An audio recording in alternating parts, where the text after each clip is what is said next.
उत्पन्न हो गई थीं कि हम किसी को बिना बताए तारा से विवाह करने के लिए बाध्य हो गए थे। विश्वास कीजिए, हमारा इस घटना में कोई दोष नहीं है। दोष भले ही आपका ना हो, किंतु मर्कटेश आज भी आपको ही दोषी मानता है, और आज आपके ही कारण एक निर्दोष वानर के प्राण संकट में हैं।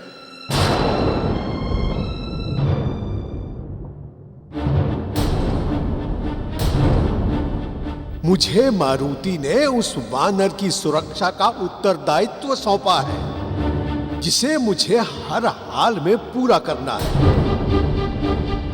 यदि आप वहां नहीं जाएंगे तो लंगूर राज उस वानर को मार डालेगा।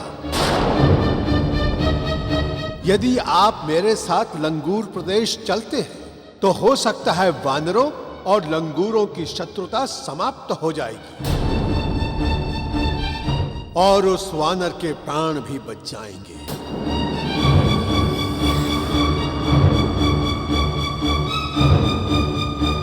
आपको मेरे साथ लंगूर प्रदेश चलकर उस वानर के प्राण बचाने ही होंगे, किंतु आप यदि मेरे साथ वहां नहीं चलेंगे तो मुझे अपने वचन की रक्षा के लिए आपके साथ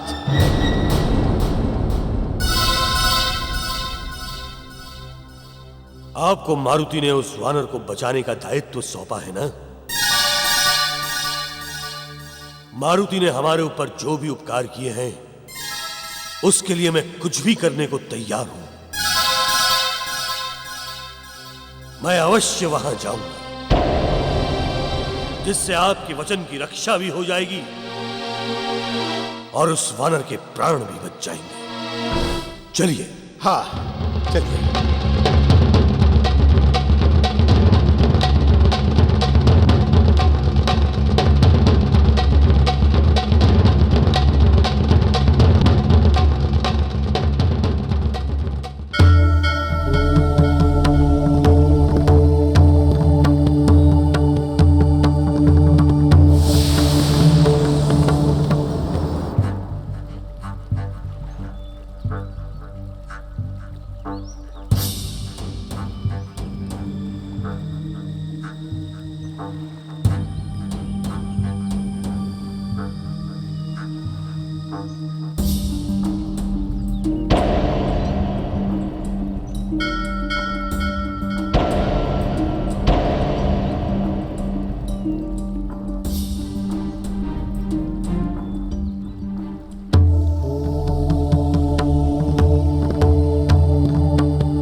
पहचानिए महाराज।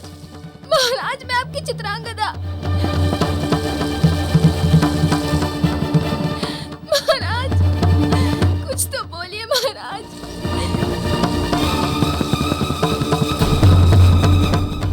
महाराज सूरज तो समाधिष्ट योगी की तरह सद्बुद्ध भुला बैठे हैं। ये तो विकट स्थिति उत्पन्न हो गई है। महाराज मेरी तरफ देखिए, मैं आपकी चित्रांगदा। महाराज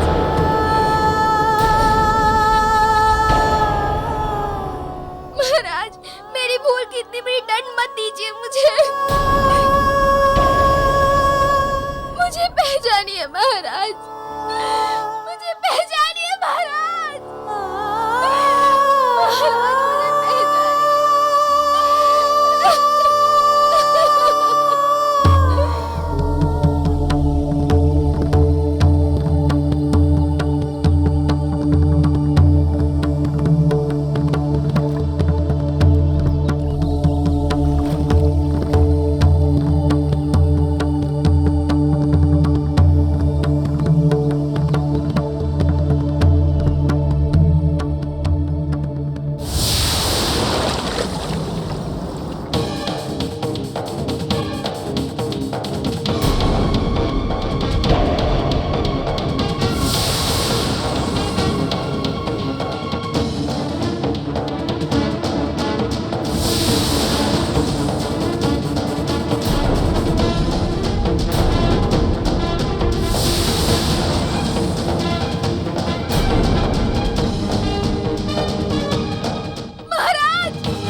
महाराज डूब रहे, मुझे छोड़ दो।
मारुति, तुमने ही तो मुझे महाराज से पुनः मिलवाया था ना।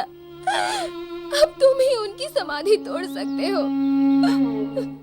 देवी, महाराज सूरत पूरी तरह से भक्ति में लीन होकर ध्यान समाधि वाली अवस्था में पहुंच गए।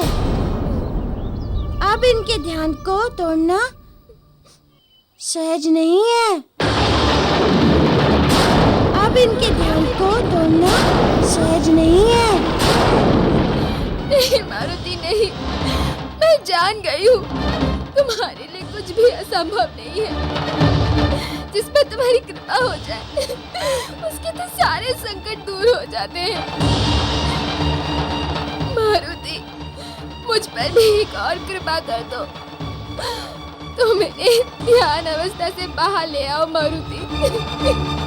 देवी, अब तो महाराज को आपके प्रेम की ध्वनि ही उनकी अवस्था से वापस ला सकती है। आप बहुत मधुर गीत गाती हैं, इसलिए गायन के द्वारा और प्रयास करके देखिए।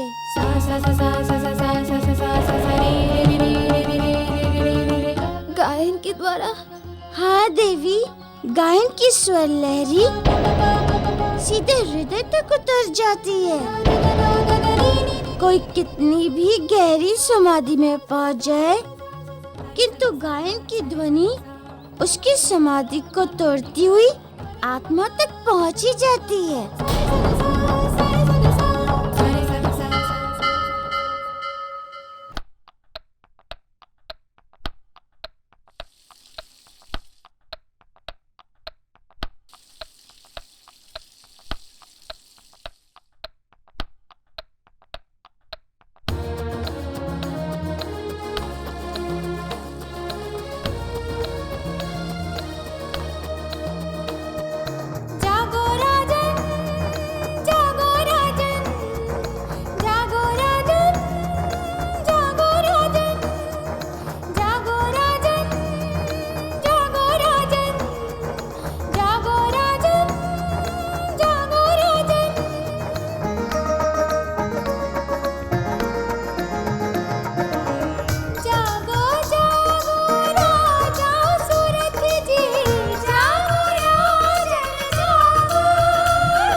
चित्रांगदा,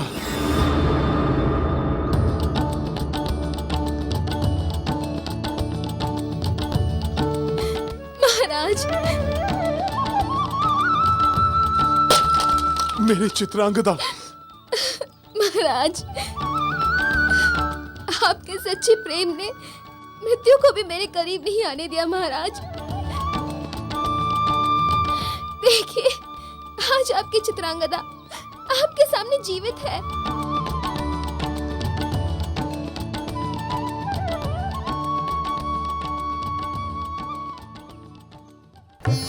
हाँ चित्रांगदा, मेरे विश्वास की विजय हुई है। अन्यथा हमने संकल्प ले लिया था कि हम अपना संपूर्ण जीवन भगवान की आराधना करने में और उनका जल अभिषेक करने में बिता देंगे, या भगवान हमारी चित्रांगदा को हमसे अवश्य मिलवाएंगे। किंतु महाराज, आज मैं आपके सामने मारुति की वजह से ही खड़ी हूँ।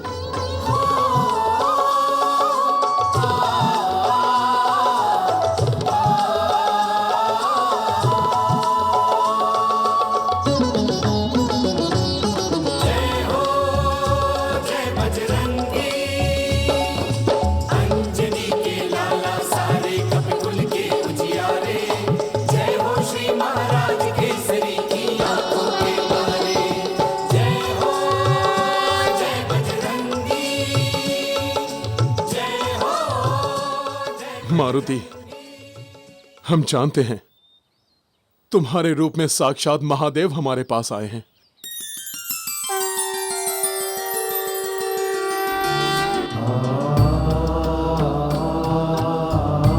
अरे महाराज, लगता है आप अभी तक भगवान की भक्ति में ही रमे हुए हैं। मैं तो नन्हा सा बालक हूँ, महाराज केसरी का पुत्र मारुति हूँ। जो भी है, किंतु हमने भगवान से जो चाहा वो हमें तुमसे मिला। आपका बहुत बहुत धन्यवाद मारुति। महाराज, धन्यवाद बाद में दीजिएगा, पहले आप अपने राज्य में चलिए, वहाँ आपकी आवश्यकता है।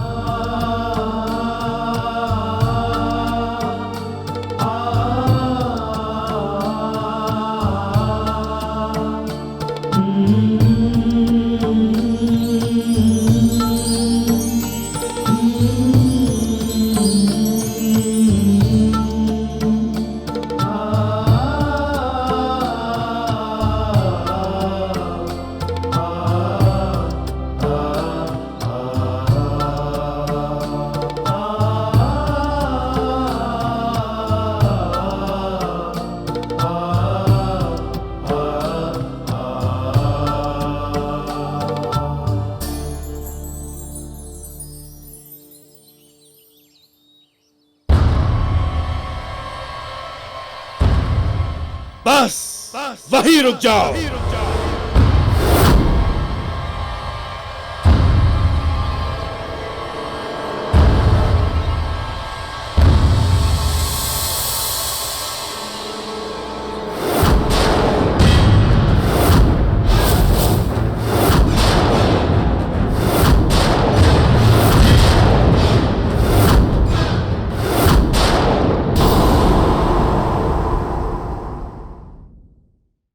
आगे क्या करना है? महाराज का वापस लौट कर आना तो हम सब के लिए बहुत ही प्रसन्नता की बात है, किंतु अब विडंबना यह है कि महाराज देवी चित्रांगदा से विवाह किए बिना नहीं मान सकते, और इन दोनों के विवाह होने का अर्थ है कि महाराज की मृत्यु, और इन दोनों के विवाह होने का अर्थ है महाराज की मृत्यु। देवी चित्रांगदा के पिता विश्वकर्मा देव का श्राप है ये। किंतु राजगुरु जी, इन दोनों का विवाह शीघ्र होना आवश्यक है। मारुति, देवों के वरदान और श्राप कभी निष्फल नहीं होते। क्या तुम चाहते हो कि महाराज की मृत्यु हो जाए? ये आप क्या कह रहे हैं राजगुरु जी? मैं तो ये चाहता हूँ कि महाराज पर लगा हुआ श्राप समाप्त हो जाए, और वो महाराज और देवी चित्रांगदा के विवाह से ही समाप्त होगा। क्या तुम सत्य कह रहे हो मारुति? हाँ राजगुरु जी, मेरी मानिए और इन दोनों का शीघ्र से शीघ्र विवाह कराने का प्रयास कीजिए।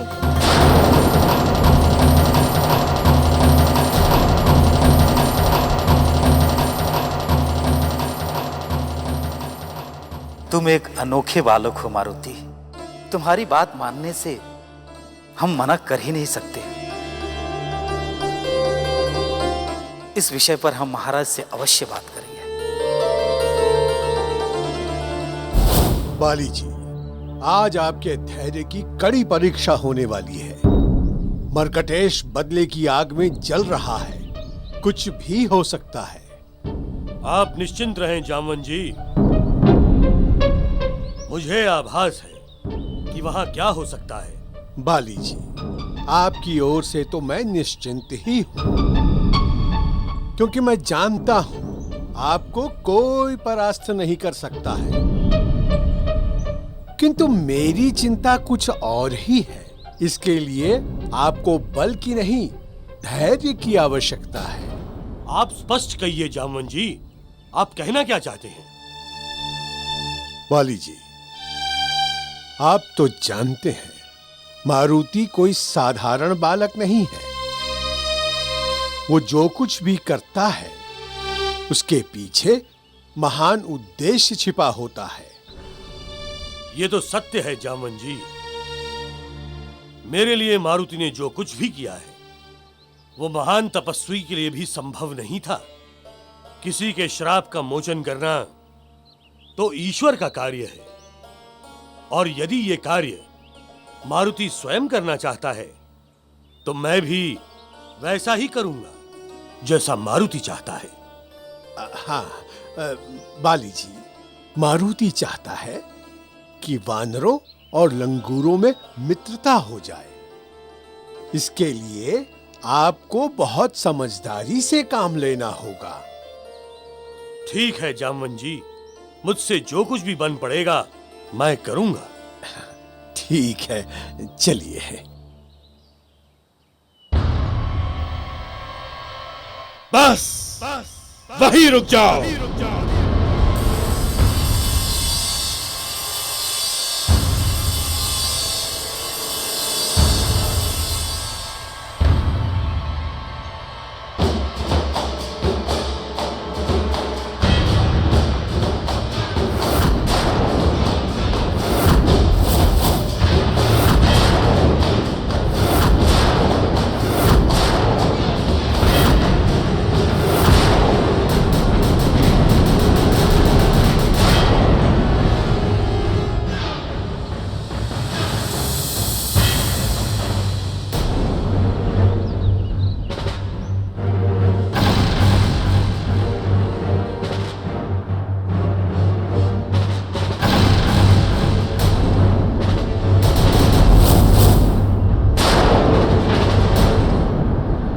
बाली, अंततः तू आ ही गया। सैनिकों, पकड़ लो इसे।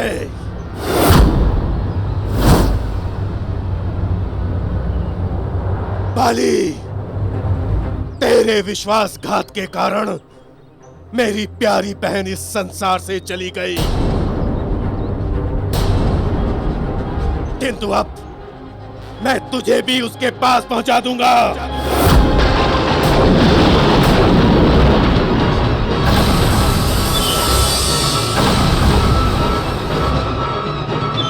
तुझे बदला चुकाना होगा। तुझे उसके साथ किए हुए छल का बदला चुकाना होगा।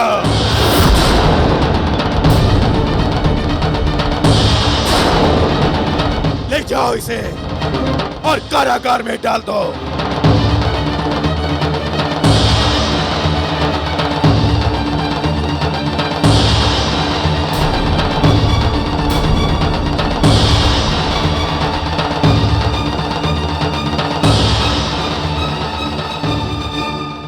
जामवन जी, मुझे आप पर पूर्ण विश्वास था।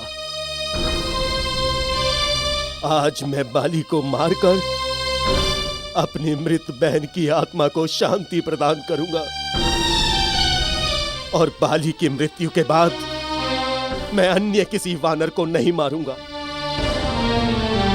ये मेरा वचन है आपसे। किंतु बाली को तो मरना ही होगा। किंतु बाली को तो मरना ही होगा।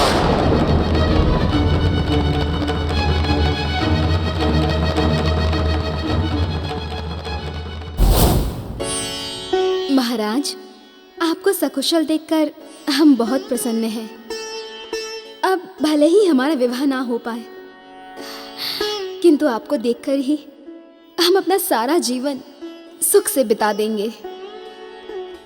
चित्रांगदा, तुमने हमारे प्राणों को बचाने के लिए अपने जीवन को ही समाप्त करना चाहा। यह तुम्हारे प्रेम की पराकाष्ठा थी। किंतु महाराज, ये मेरी सबसे बड़ी भूल थी। मेरी एक भूल ने आपका जीवन तहस नहस कर दिया। यहाँ की सारी प्रजा मेरी ही कारण दुखी थी। ये सब मेरी ही वजह से हुआ है। चित्रांगदा, तुम इस तरह अपने आप को दोष मत दो। जो हो गया उसे भूल कर आने वाले समय के बारे में सोचो। हमारी परंपरा के अनुसार बिना विवाह किए हम एक साथ नहीं रह सकते, और तुमसे एक बार बिछड़ने का परिणाम भी तुम देख चुकी हो। किंतु महाराज, हम विवाह नहीं कर सकते।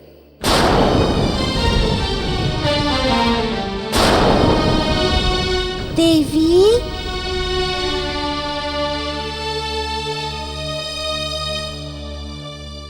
आपका विवाह महाराज से ही होगा।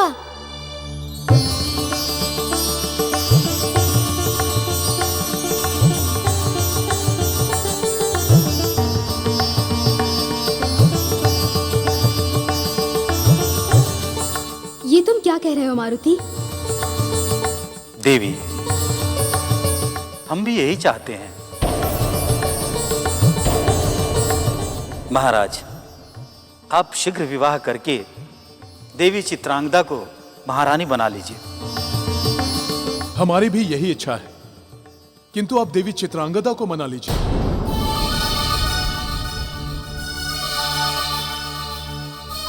मैं तुम्हें श्राप देने के लिए आया हूं। यदि तुमने सूरत के साथ विवाह किया तो विवाह मंडप में ही उसकी मृत्यु हो जाएगी। यह श्राप है एक दुखी पिता का, और इस श्राप से तुम्हारी मुक्ति कभी नहीं होगी चित्रांगदा, कभी नहीं। राजगुरु जी, हम ये कैसे मान लें? पिताजी का श्राप है कि हमारा विवाहित जीवन कभी भी सुखी नहीं रहेगा। विवाह होते ही महाराज का जीवन संकट में। देवी, आपको अभी अधूरा सच्ची ज्ञात है। पूर्ण सत्य ये है कि जिस प्रकार आपको अपने पिता की आज्ञा की अवहेलना करने के कारण शापित होना पड़ा है, उसी प्रकार आपके पिता को भी आप पर अत्याचार करने के कारण शापित होना पड़ा है। आपके पिता को भी आप पर अत्याचार करने के कारण शापित होना पड़ा है।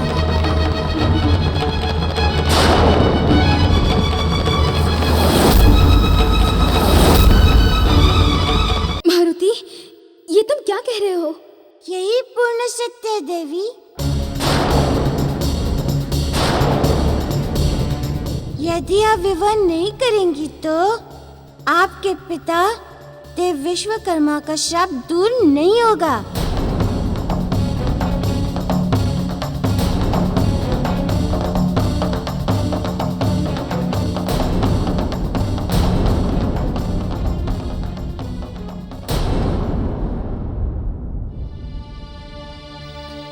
क्या हुआ पिताजी को?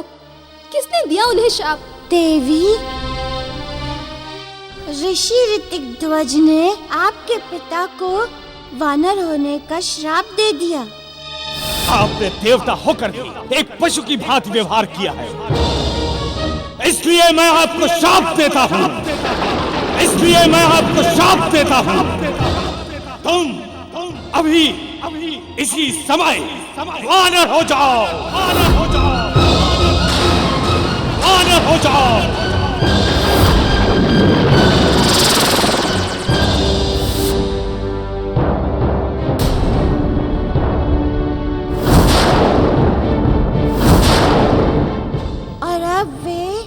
वानर रूप में पृथ्वी पर भटक रहे हैं। वानर रूप में पृथ्वी पर भटक रहे हैं।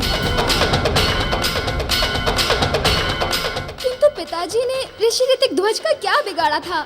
ये तो विधि का विधान है। जो जैसा करता है वैसे ही उससे भोगना पड़ता है, फिर वो चाहे देव हो, दानव हो या मानव, सबको उसके कर्मों का फल मिलता है।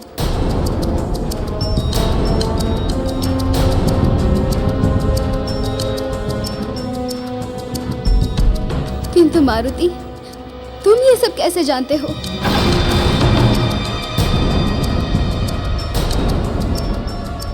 देवी, वो हमारे राज्य में कई लोगों को घायल कर चुके हैं।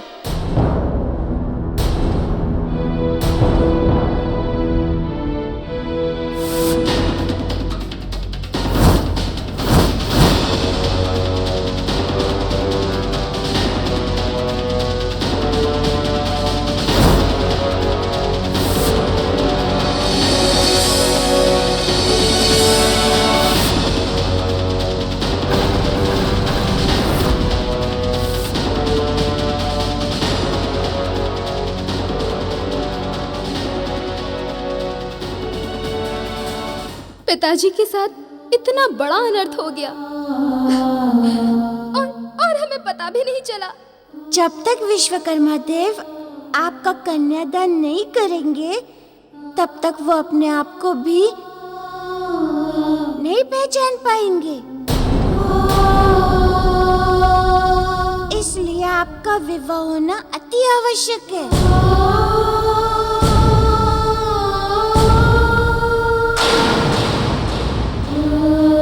किंतु उनके श्राप का क्या होगा जो उन्होंने हमें दिया है? उन्होंने विवाह न करने के लिए श्राप दिया था, किंतु जब वे स्वयं अपने हाथों से आपका कन्यादान करेंगे तो श्राप का स्वतः ही शमन हो जाएगा।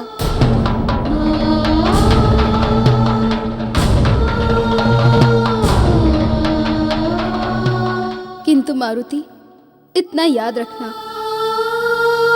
अगर पिताजी सही समय पर विवाह में नहीं आए तो महाराज का जीवन संकट में आ जाएगा।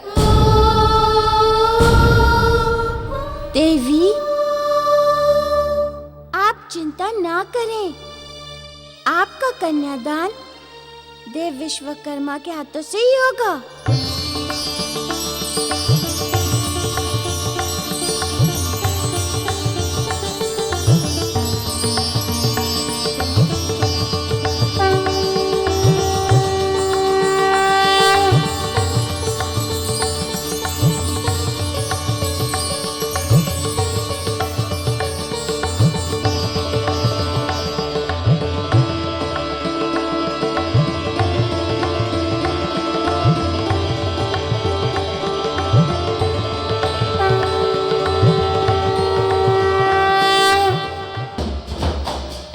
बाली,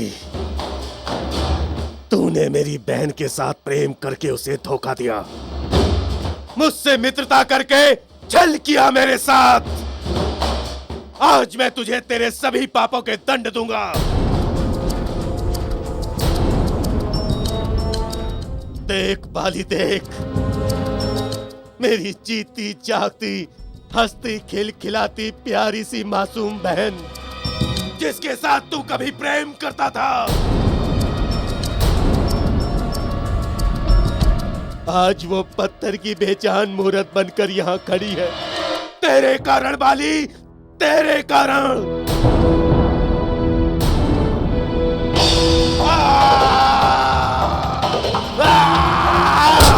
तूने मुझे धोखा दिया, तूने मेरी बहन के साथ छल किया। तेरे कारण मेरी बहन मर गई। क्यों किया तूने ऐसा बाली, क्यों किया? वो तो तेरे साथ सच्चा प्रेम करती थी ना। मैं भी कितना विश्वास करता था तेरे पर।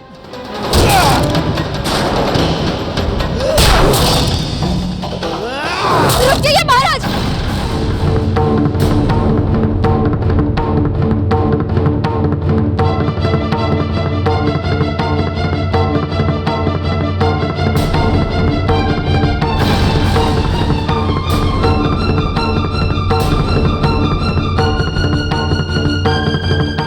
तारा,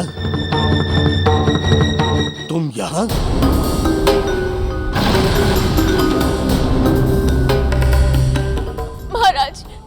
इन्हें छोड़ दीजिए, इनका इसमें कोई दोष नहीं है। आपकी अपराधी मैं हूँ। झूठ बोल रही हो तुम, अपने पति को बचाने के लिए झूठ बोल रही हो तुम।